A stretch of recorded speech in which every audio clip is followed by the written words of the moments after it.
Everybody, this is Dr. Art coming with you to bring this assignment about my reading history. My reading history.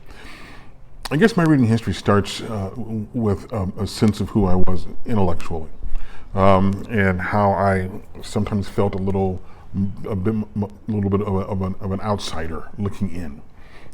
Even though I had good grades and coming up and through school, I was still consider myself an outsider. I remember one time when I was probably about 8 years old, maybe 9 years old. I was playing in the front yard. My sister was there. Her name is Pam, but she changed her name to Tamu. So they did back in the 70s.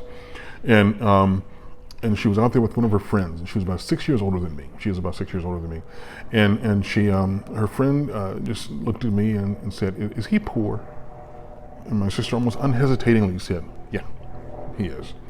And I'm thinking to myself, wait a minute, if I'm poor, you're poor. You know, we both live in the same house, we both eat hamburger, ground beef almost 5 nights a week or something like that. So don't call me poor, you're poor too. And then after a while I realized that she was not talking about financially, she was talking about intellectually. And of course that bothered me. I'm thinking to myself, wait a minute, I'm not stupid, I've got some sense about myself. And so, so there was this early on sense of being told, but because this was my older sister saying this, that I was kind of slow. And I began to think of myself as being on this, even unconsciously on the outside of this intellectual group of people who were supposed to be more intelligent and smart because I was, after all, poor. Reading was not something I ever did for enjoyment after that. Not sure before that, but really definitely after that. I did little kid books before that, but not much after that. If I did reading, it was for a given purpose. Like I liked building model airplanes and model cars, so I had to read the instructions to learn how to put things together, and that taught a skill of how to read, comprehend, and to apply. I was a Boy Scout, so I had to read the book, our Boy Scout manual, to be prepared for the different tests and the different levels and things of that nature. So it was those kinds of things. It wasn't a lot of just reading for enjoyment. I read to a certain degree for academics, but not a lot. I learned mainly through auditory learning, and I learned a lot intuitively. I just didn't find school very difficult, and in some respects not very challenging. And so I became a bit of a class clown, and so I was enjoying my time doing those kinds of things in class. But it was really the idea that reading was, although it was important for my family, because my dad was a civil engineer, a very learned man. My mother had been to business college. My sisters were intelligent, and everybody in our family was expected to go to college.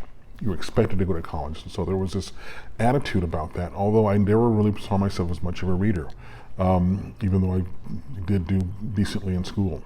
When I got older, like in college, I had to do more reading, but I still got through college a lot of reading. Law school and working with my doctorate, I had to do a lot of reading for those, and so it was a shift for me. So there was the ability to be able to do it, but I just hadn't really flexed that muscle as much. And so I was used to learning just through perception and intuition. I developed relationships based upon things that I was doing in terms of my reading. That was my social aspect of things.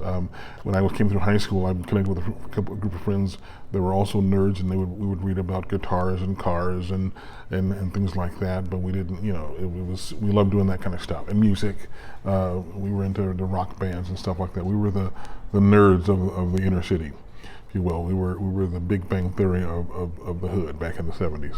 And so but still it was about the learning and knowledge that we had connected us socially, because all of us were into this particular thing, so all of us began to learn more about these things. And to that extent I would read things like magazines still. But reading for enjoyment was not just something we did. It was always some particular goal or purpose behind it. Purpose-driven reading, if you will. And so those are the things that were part of how I did things. School was an element, but it wasn't a huge part of even home. Even though my sisters were very intelligent, I was considered the poor one, and the one that they were worried about whether or not he would make it through. Also, I was driven by competition, because one of my older sisters always did very well, and I wanted to do well as competing with her. So those are the things that are elements that are part of my reading history. Being first taught I was poor, being motivated by particular things I wanted to do things, some connection in terms of my social network that I had in terms of us learning things and being a prize wings to be able to add to the conversation, and then the professional motivations I had from law school and going on for my doctorate. I've done some enjoyment reading, reading different novels and things like that if I find one that's very interesting, but that's only started over the past maybe 15 years or so, but it isn't a long-term part of my life. So it's my reading history. So I did read comic books, some comic books growing up, usually Batman and Superman and Aquaman and things like that, but that was about it. Okay? Thanks a lot for listening. Hope this was worth your while. Peace.